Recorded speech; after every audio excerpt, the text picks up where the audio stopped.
The alarm bells rang across the bridge of the UFS Defiance. Captain Jake Morrison rushed from his quarters, still pulling on his uniform jacket. The red emergency lights bathed everything in an angry glow. Something big was happening. "Report," Jake said as he dropped into his captain's chair. Lieutenant Commander Lisa Harper turned from her station, her face pale. "Sir, we're getting an emergency broadcast from the Galactic Federation. It's being sent to every ship in the galaxy." Put on screen. The main display flickered to life. A tall, elegant figure appeared. It was Ambassador Krell from the Altarian delegation, his blue skin darker than usual with worry. His forearms moved in nervous gestures as he spoke. "All Federation vessels. This is a code red emergency. Queen Zara THYSS of the Ethereal Empire has been captured by the Voidborn Collective during peace talks on Nexus Prime. The Queen was taken 3 hours ago. Her location is unknown. All available ships are ordered to report to Centauri Station immediately." Jake felt his stomach drop. Everyone in the galaxy knew about Queen Zara THYSS. She was not just a ruler, but something much more important. Her mind held together dozens of star systems. Without her psychic power keeping the peace, the ethereal territories would fall into chaos. Billions would die in the wars that followed. "Set course for Centauri Station, maximum speed," Jake ordered. "Already done, sir," said Ben Taylor from the navigation station. The young communications officer had been quick to act. As the Defiance jumped to hyperspace, Jake studied the faces of his crew. They all understood what this meant. The Voidborn were not just another enemy. They were something from the dark corners of space, creatures that fed on fear and pain. No one had ever rescued anyone from them before. 2 days later, the Defiance arrived at Centauri Station. The massive space station was crowded with ships from every corner of the galaxy.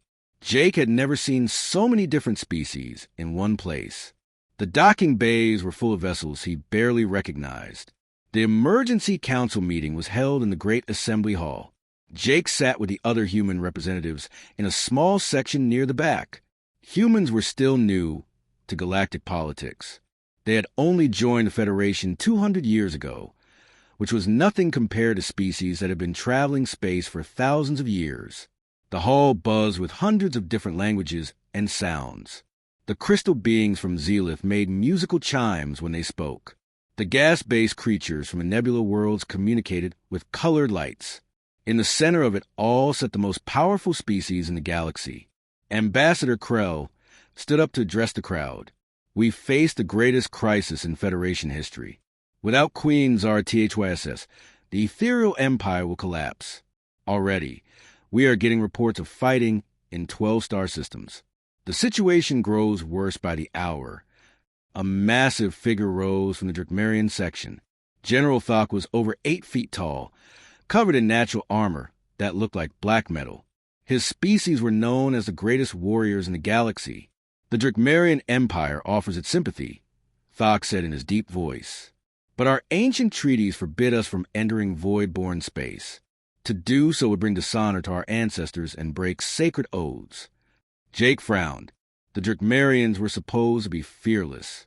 If they would not act, who would? The Zelithian representative spoke next, its crystal form flashing with mathematical symbols. "Our calculations show the probability of successfully rescuing the Queen at 0.0003%. The logical course of action is to negotiate with the Voidborn for her release." "What would they want in return?" asked someone from the crowd. "Unknown, but certainly less costly than a failed rescue mission that will result in total war." More species spoke up, each finding reasons why a rescue was impossible. The Corellian Empire was too far away to help in time. The Nexus Collective's robot ships were not designed for stealth missions. The Altarians suggested forming a committee to study the problem. Jake listened to it all with growing anger. These were supposed to be the most advanced civilizations in the galaxy. They had technology that seemed like magic. They had lived for thousands of years and seen every kind of problem. But when someone needed help, all they could do was make excuses. He stood up. The hall was so large that most beings probably could not even see him, but his voice carried clearly through the translation systems. "The human delegation volunteers for the rescue mission. The hall fell silent. Jake could feel thousands of eyes, sensors, and other alien senses focused on him. Lisa Harper stood up beside him, followed by the rest of the human delegation. Ambassador Krell's four arms moved in what Jake had learned with surprise.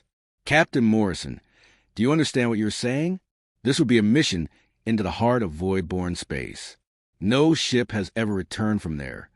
We understand the risks, Jake replied, but someone has to try. A sound like laughter came from the Corellian section. Prince Vex, a being that looked like a giant insect, spoke up. The humans are brave, but this is suicide. They have been in space for barely 2 centuries. What makes them think they can succeed where older, wiser species dare not try? Jake felt his temper rise, but he kept his voice calm. Maybe that's exactly why we have to try. We have not learned yet that some things are impossible. The Zilithian representative flashed again. This is illogical. Humans lack the technology, experience, and numbers to mount such an operation. The mathematical certainty of failure is absolute. Math does not save people, Lisa Harper said, stepping forward. People save people. More arguments broke out across the hall. Some species called the humans foolish. Others said they were too young to understand the dangers. The Altarians tried to convince them to reconsider. But Jake had made up his mind. He looked at his crew, at the faces of people he had served with for years. Ben Taylor, who had joined the fleet to explore the stars. Amy Rodriguez, the chief engineer who could make any machine work. Ryan Brooks, the security chief who had never backed down from a fight. Dr. Sarah Kim, who had saved more lives than Jake could count. None of them looked afraid. They looked determined. The human delegation maintains its volunteer status, Jake announced. We leave within the hour. As the humans filed out of the hall, Jake heard the buzz of conversation behind them. He caught fragments through the translators. Words like crazy, impossible, and doomed. But as they walked toward the docking bay, Jake felt something he had not expected. Other species were watching them go, and some looked ashamed. A few younger representatives from newer civilizations nodded with respect. At the ship, Lisa Harper stopped beside him. Sir, they might be right. This could be suicide. Jake looked up at the stars visible through the station's windows. Somewhere out there, Queen Zara THYSS was being held by creatures of nightmare. Somewhere out there, star systems were falling into war because no one was willing to risk everything to help. Maybe, he said, but we have to try. That's what humans do. The UFS Defiance hummed with activity as the crew prepared for their mission. Captain Jake Morrison walked through the corridors, watching his people work. They moved with purpose, but he could see the tension in their faces. Everyone knew this might be a one-way trip. In the engine room, Chief Engineer Amy Rodriguez was on her back under the main power coupling. Sparks flew as she worked on the connections. Her tools were scattered around her, and grease stained her uniform. How are we looking, Amy? Jake asked. She slid out from under machinery, wiping sweat from her forehead.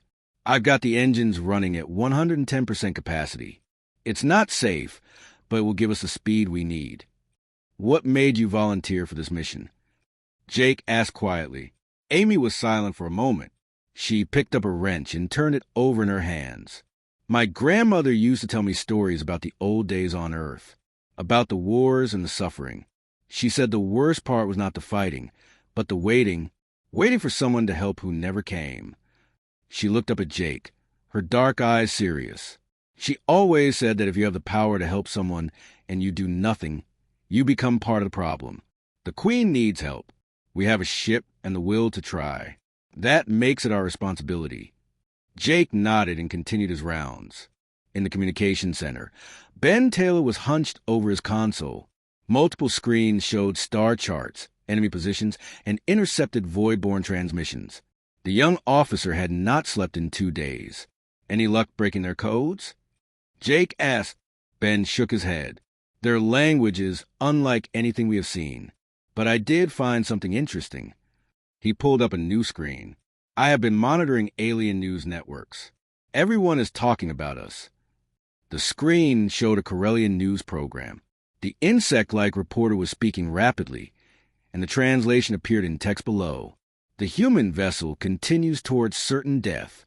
Betting pools across the Empire give them less than 6 hours once they enter void-borne space. Military experts call this the most foolish decision in galactic history. Ben switched to another channel. This one showed a Zilithian analysis program. Mathematical equations filled the screen as crystal beings calculated failure rates. "Turn it off," Jake said, but Ben was already switching to another channel. This one was different. It showed a young reporter from one of the newer species, a race that looked almost human, but with silver skin. The being was speaking with obvious emotion. While older civilizations debate and calculate, humanity acts. 3 years ago, human ships rescued my people from a plague that was killing our children. They asked for nothing in return. They simply helped because help was needed. Today, they risk everything again, not for profit or glory, but because someone is in trouble. Ben turned to Jake. "That's why I joined the fleet, sir. My sister was killed by void-born raiders when I was 12. Our colony sent out distress calls for 3 days. No one came. By the time help arrived, it was too late." He gestured at his equipment. "I learned communications so that no distress call would ever go unanswered on my watch. When we heard about the Queen, I knew we had to try. Maybe we will fail, but at least she will know someone tried to help." Jake's next stop was a medical bay. Dr. Sarah Kim was checking supplies and preparing equipment. She had converted part of the bay into a special treatment area for alien physiology. "Do you even know how to treat an ethereal?" Jake asked. Sarah looked up from a complex medical scanner. "Not exactly, but I have been studying everything we know about their biology.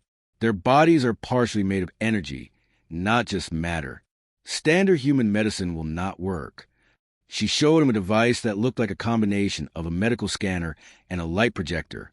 "I modified our equipment to work with energy-based life forms. It might work, or it might kill her, but doing nothing will definitely kill her. You could have stayed on the station. No one would have blamed you." Sarah smiled sadly. "When I was in medical school, I took an oath. First, do no harm. But sometimes, doing nothing is the greatest harm of all." Jake found Security Chief Ryan Brooks in the armory, checking weapons and equipment. The big man was methodically testing each piece of gear, his movement precise and careful. "Expecting trouble?" Jake asked. Ryan looked up and grinned. "Sir, we are flying into the middle of the most dangerous enemy territory in the galaxy to rescue someone they really do not want to give back. I am expecting lots of trouble." He held up a modified blaster rifle. "I have been adapting our weapons for close combat in confined spaces. The void-born ships are supposed to be like mazes inside, designed to confuse and trap intruders." "What made you sign up for this mission, Ryan?" The big man's expression grew serious. "I grew up on a frontier colony. When I was young, raiders attacked regularly, but we had something they did not expect. We never gave up on each other. When someone was taken, we went after them. When someone was hurt, we helped them heal. When someone was in trouble, we all shared the risk." He gestured toward the stars visible through a porthole. "All these advanced species, they have forgotten something important. Being smart and being civilized is good, but it means nothing if you abandon people who need help. That's not civilization. That's just being afraid." As Jake continued his rounds, he began to understand something. His crew was not volunteering because they were brave or foolish. They were volunteering because they could not live with themselves if they did nothing. In the mess hall, he found Lisa Harper sitting alone, staring at a cup of coffee that had grown cold. "Second thoughts?" he asked, sitting across from her. "Always," she admitted, "but not about going, about whether we can actually pull this off. What makes you think we can succeed where everyone else thinks we will fail?" Lisa was quiet for a long moment. Then she smiled. "Because we are not trying to succeed. We are just trying to help. Maybe that's the difference." An hour later, Jake stood on the bridge as the Defiance prepared to leave Centauri Station. Through the view screen, he could see other ships watching them go. Some of the crews had gathered on observation decks to witness what they thought would be the last time anyone saw the human vessel. "All stations report ready, sir," Lisa announced. "Take us out," Jake ordered. As they moved away from the station, Ben Taylor spoke up from his console. Sir, I am getting a transmission. It's coded very faint. Put it through. A voice came through the speakers, speaking accented English. It was delicate and musical, unlike any human voice. Human vessel, this is Keeper Silander of the Ethereal Court. I risk much by contacting you. My queen is being held in the Shadow Earth Nebula, in the fortress called the Heart of Despair. The way is guarded by 100 void-born warships. You should not come. You will die. There was a pause. Then the voice continued, softer now. But if you do come, know that the Queen has seen your intentions through the cosmic web that connects all minds. She says to tell you that in all her 1,000 years of life, she has never encountered courage like yours. She says that if you die trying to save her, your sacrifice will be remembered until the stars grow cold. The transmission ended, leaving the bridge in silence. Jake looked around at his crew. None of them looked surprised or afraid. They looked determined. Well, he said finally, now we know where we're going. The UFS Defiance dropped out of hyperspace at the edge of the Shadow Earth Nebula. What they saw made everyone on the bridge fall silent. The nebula was a massive cloud of dark purple and black, stretching across space like a wound in reality itself. Lightning flashed inside it, but the light was wrong somehow, darker than it should be. My God, whispered Ben Taylor at his communication station. But it was not the nebula that shocked them most. It was what surrounded it. Hundreds of void-born warships hung in perfect formation around the dark cloud. Their ships looked like they were made from black metal that seemed to eat light. No windows or lights showed on their hulls. They looked more like floating tombs in spacecraft. Sensor report, Captain Jake Morrison ordered. Try and keep his voice steady. Lisa Harper bent over her console. I count 347 enemy vessels. They range from small fighters to massive battleships. The largest one is bigger than anything in our fleet. Any sign they detected us? Jake asked. Not yet. We are still at extreme sensor range. But, sir, if we get much closer, they will see us for sure. Jake studied the enemy formation on the main screen. The void-born ships were arranged in perfect circles around the nebula, like layers of defense. It was clear that no one was supposed to get in or out. Amy, how are our engines? He called to the engineering station. Running hot but stable. Came Amy Rodriguez's voice through the comm. I can give you full power, but not for long. Maybe an hour at maximum thrust before we risk a complete breakdown.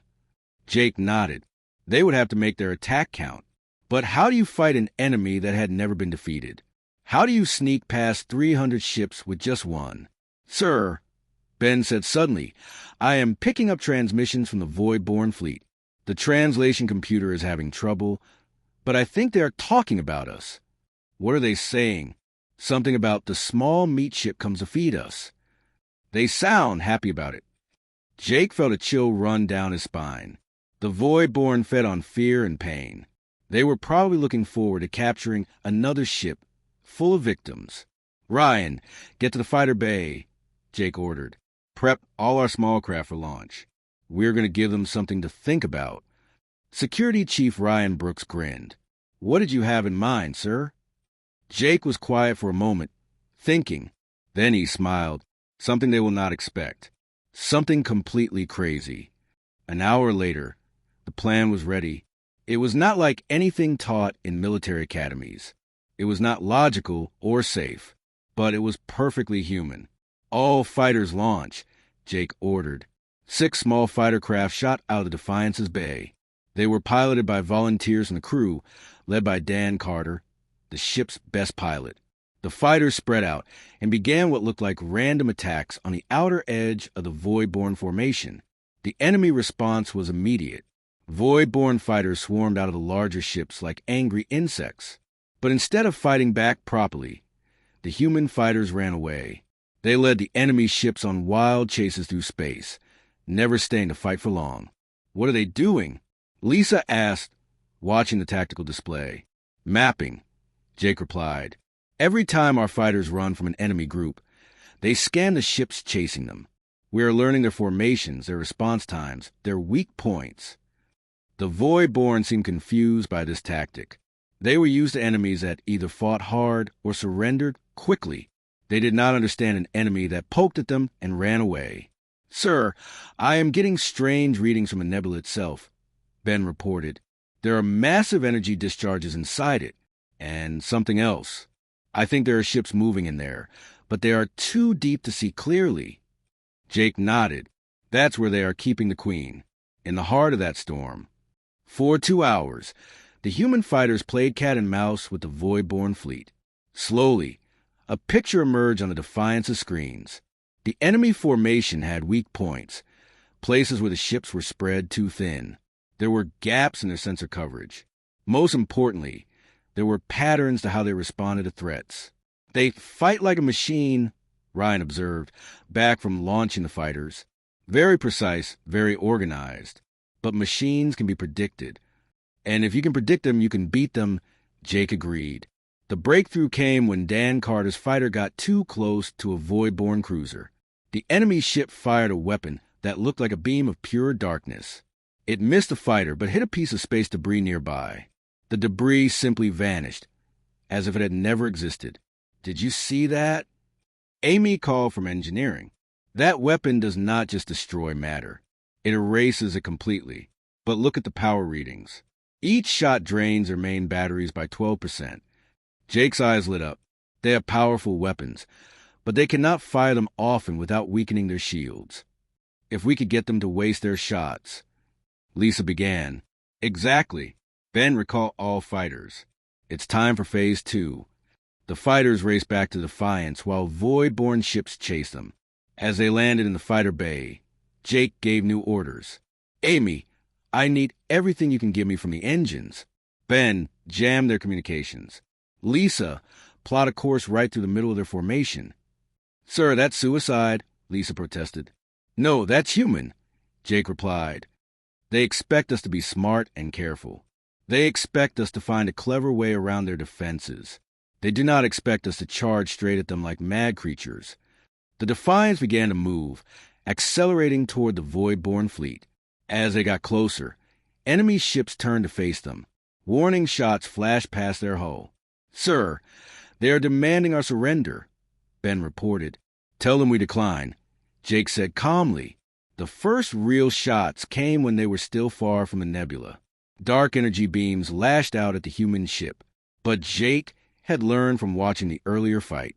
He ordered sudden course changes just as the enemy fired. The powerful weapons missed, and the void-born ships had to wait precious seconds before they could fire again. "It's working," Lisa shouted. "They are missing because they cannot adjust their aim fast enough." More ships joined the attack. Soon dozens of void-born vessels were firing at the single human ship. But Jake kept the Defiance moving in patterns no military computer could predict. Sometimes they turned left, sometimes right. Sometimes they slowed down, sometimes they sped up. There was no logic to it, which made it impossible to counter. "Hull damage on Deck 7, Ryan reported. "But we are still in one piece." They were getting closer to the nebula. Jake could see the swirling darkness ahead, lit by strange lightning. Somewhere in there was Queen Zar THYSS, probably wondering if the crazy humans would actually make it. "Sir, massive energy reading ahead," Ben warned.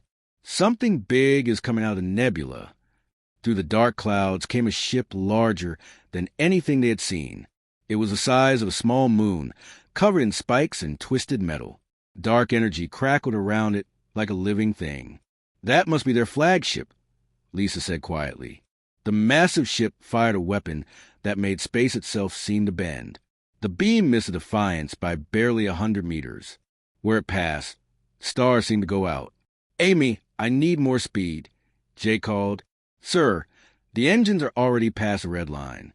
If I push them any harder—" "Do it. We have to reach the nebula." The Defiance shot forward like a bullet. Behind them, the entire void-born fleet was in pursuit. Ahead of them was a wall of dark energy and twisted space that might kill them before they ever found the Queen. 10 seconds to nebula entry, Lisa announced. Jake gripped his chair as more enemy fire flashed around them. "All hands, brace for impact. We are going in." The ship plunged into the shadow of nebula, and reality went insane around them. Inside the shadow-earth nebula, everything was wrong. The UFS Defiance shook violently as dark energy storms hammered its hull.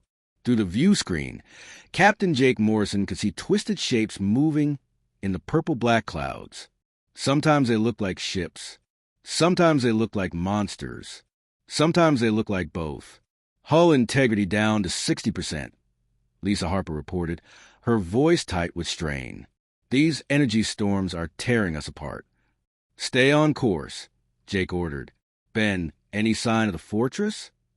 Ben Taylor bent over his instruments, sweat beading on his forehead. The nebula was interfering with their sensors, making everything fuzzy and unclear. I am getting readings, but they keep changing. Wait there. Dead ahead, 20,000 kilometers. Jake looked at the main screen. At first he saw nothing but swirling darkness. Then the clouds parted for a moment, and he saw something that made his blood run cold.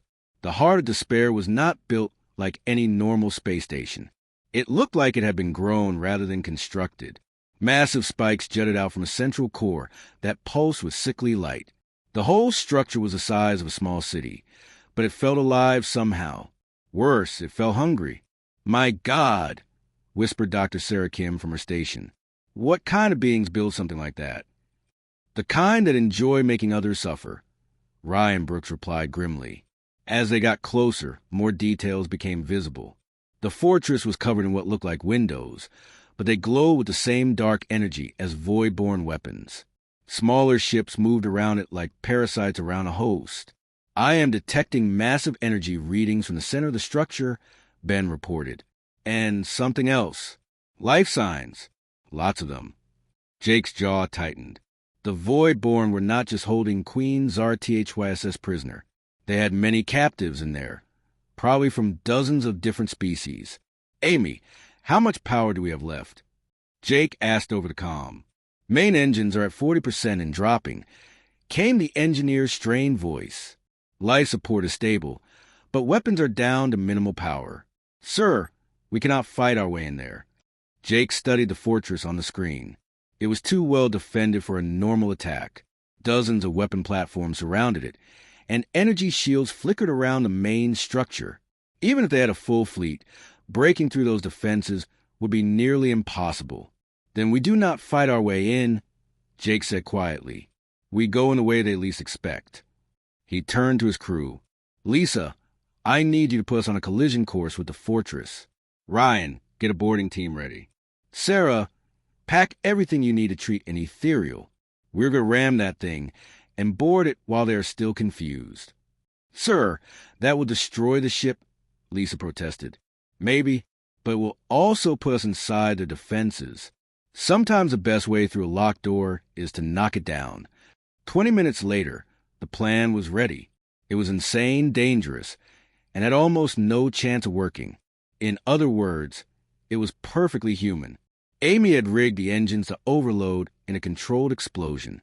The blast would tear the ship apart, but it would also drive the front section deep into the fortress like a giant bullet. Ryan had prepared boarding equipment and weapons. Sarah had modified her medical gear to work in the twisted environment of the Void-born station. "All hands, brace for impact," Jake announced over the ship's intercom. "This is going to hurt."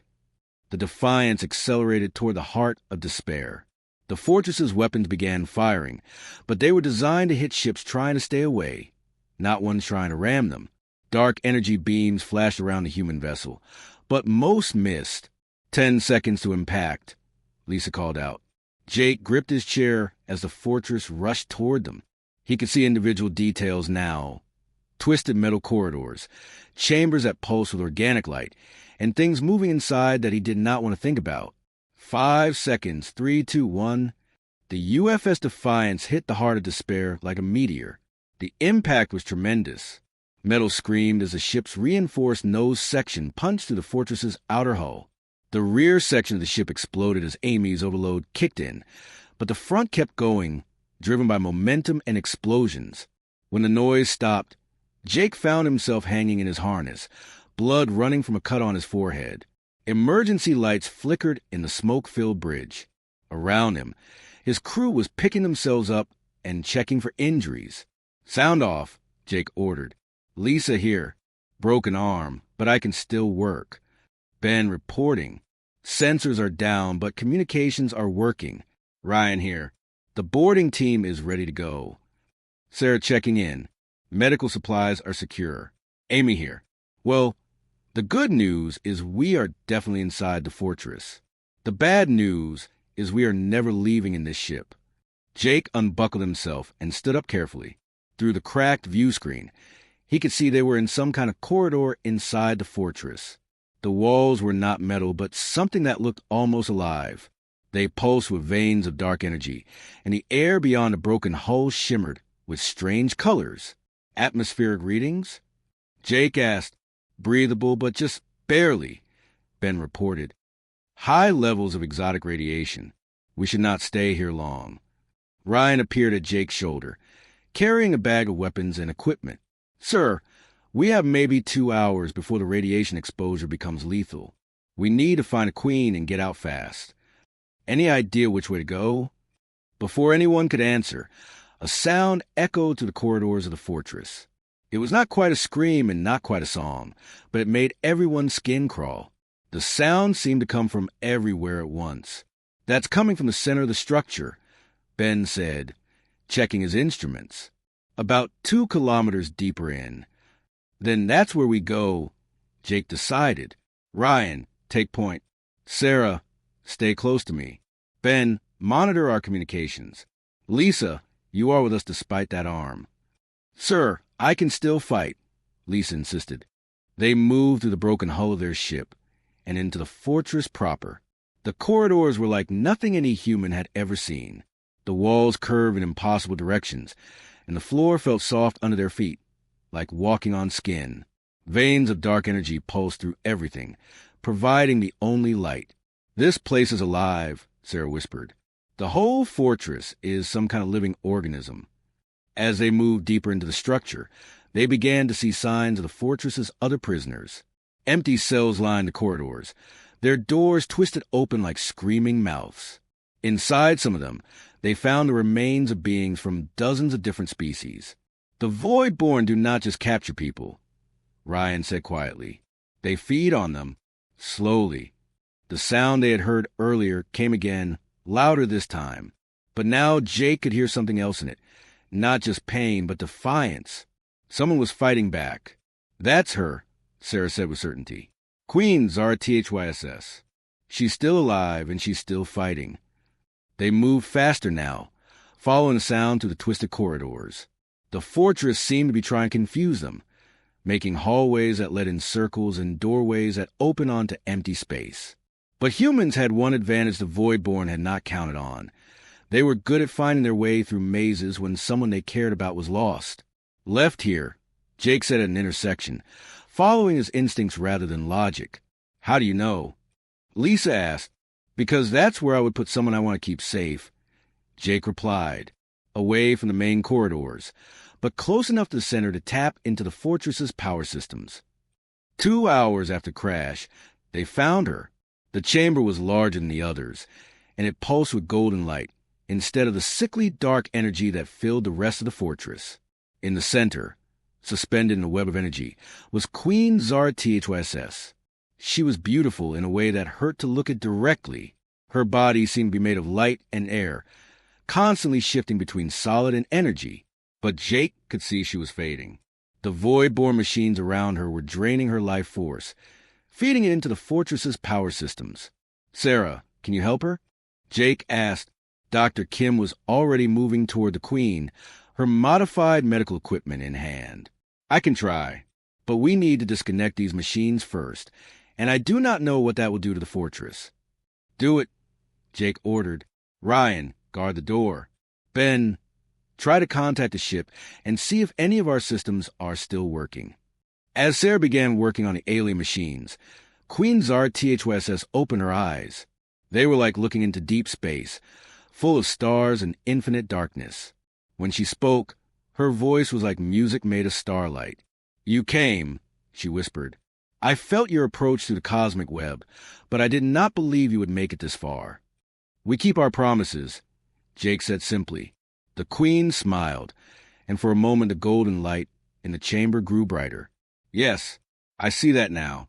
You are not like the others. You do not calculate odds or measure risks. You simply do what must be done. Can you walk? Sarah asked, disconnecting the last of the draining machines. I think so. The Queen's form solidified as the machines shut down.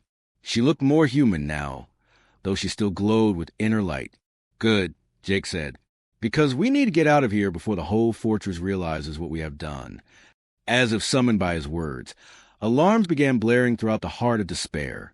The fortress was waking up, and it was angry. The hard despair screamed around them as alarms blared through its living corridors. The walls pulsed faster now, like a heartbeat full of rage. Captain Jake Morrison helped Queen Zar THY assess their feet, while his crew prepared for the fight of their lives.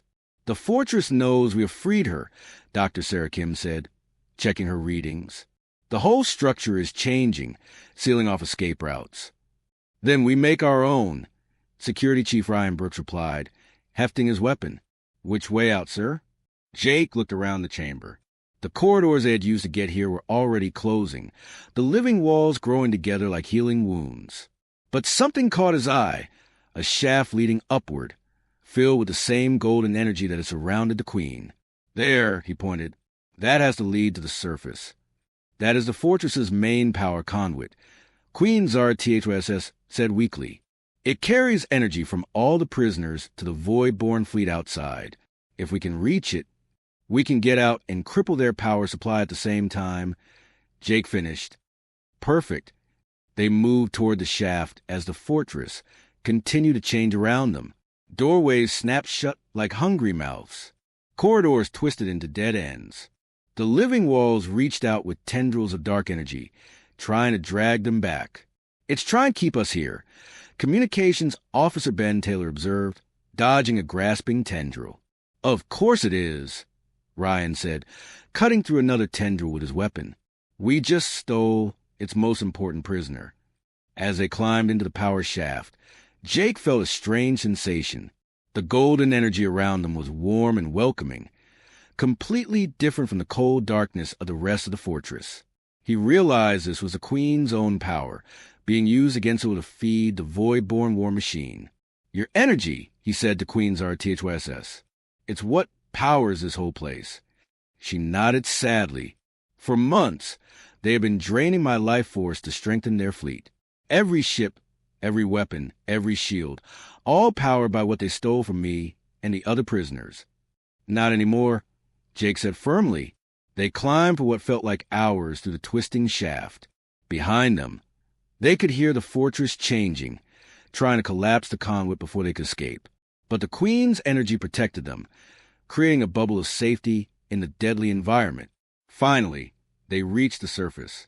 Jake pushed through a membrane of living tissue and found himself in space, still inside the nebula, but outside the main fortress.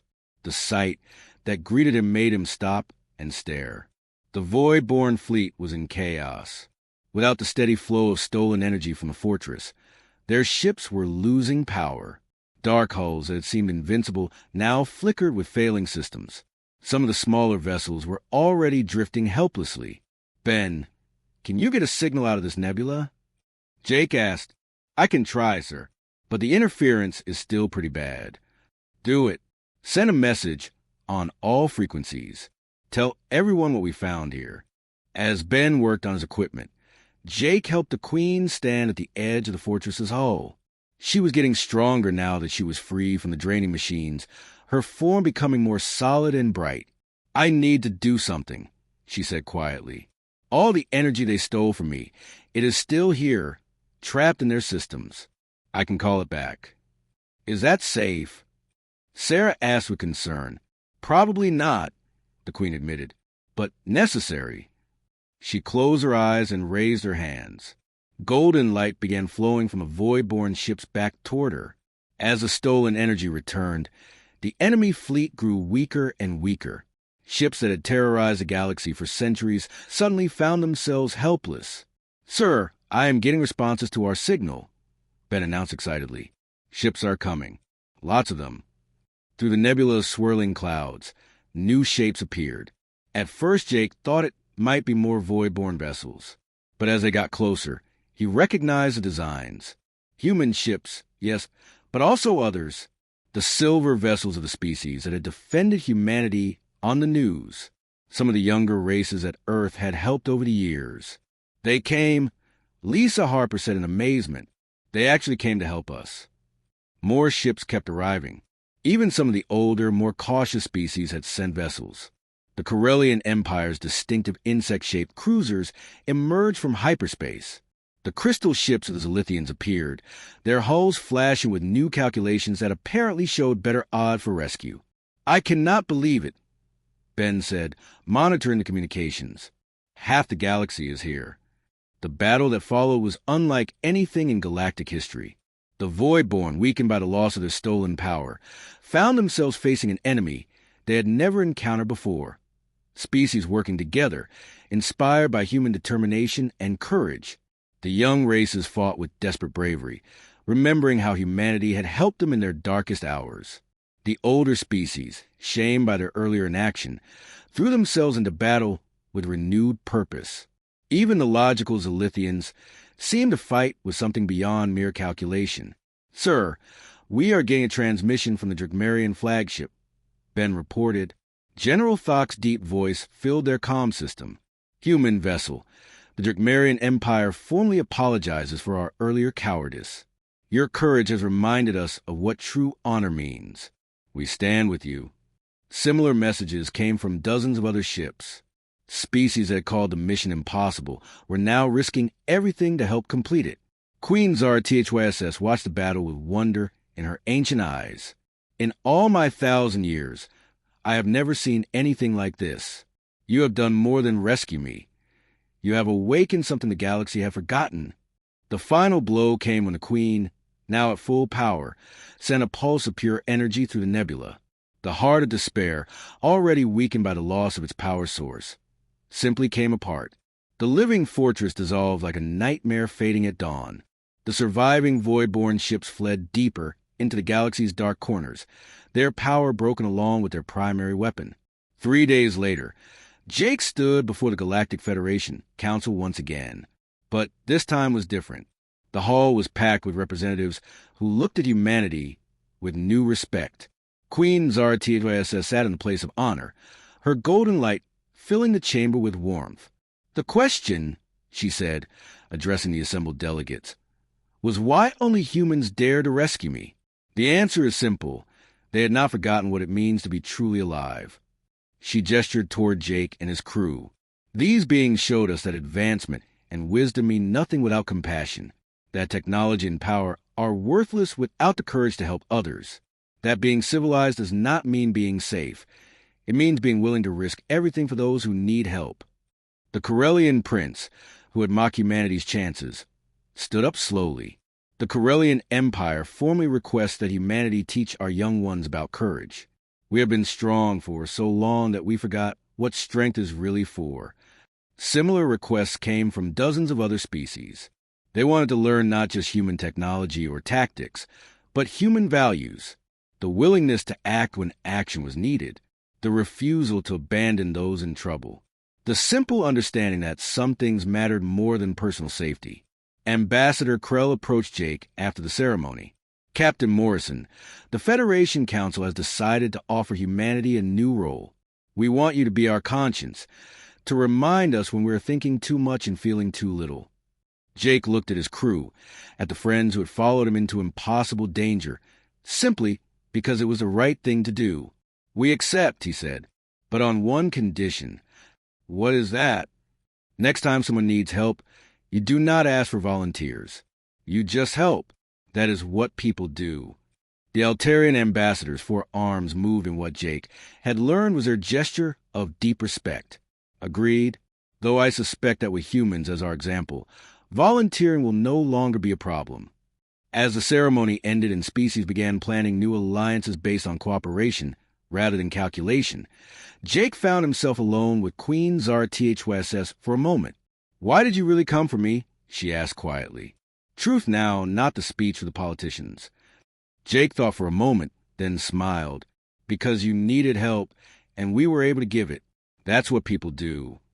The Queen laughed, a sound like silver bells in starlight. "Yes," she said, "that is exactly what people do." The galaxy is lucky to have learned that lesson again. Outside the station's windows, ships from 100 different worlds worked together to repair the damage caused by the Voidborn. It was not perfect cooperation. There were still arguments and cultural misunderstandings. But there was something new in the way they worked together, something they had learned from watching humans risk everything for a stranger. The galaxy had remembered what it meant to be alive.